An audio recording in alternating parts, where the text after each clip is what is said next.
வீட்டில் உப்பு கொட்டினால் அபசகுணமா? உப்பு சமையல் செய்வதற்கு மட்டும் பயன்படுத்தவில்லை. வீட்டில் சில எதிர்மறை விஷயங்களையும் உப்பு அப்புறப்படுத்துகிறது.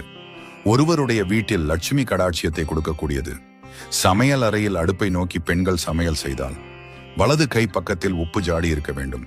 எப்போதுமே கல்லுப்பினை அதற்குரிய ஜாடியில் போட்டு வைக்க வேண்டும்.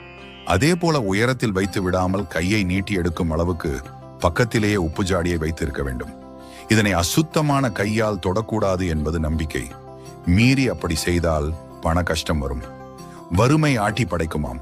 உப்பு கீழே கொட்டினால் துரதிருஷ்டத்தின் அடையாளமாகவும் கருதப்படுகிறது.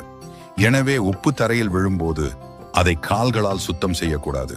மாறாக ஈரமான துணியால் சுத்தம் செய்ய வேண்டும். வீட்டில் சந்தோஷம் நீடிக்கும். எனவே வீட்டில் உள்ள சமையல் அறையில் உப்பு இல்லாமல் இருக்கக்கூடாது. உப்பு இருந்தால் மகாலட்சுமி கடாட்சம் நிறைந்திருக்கும்.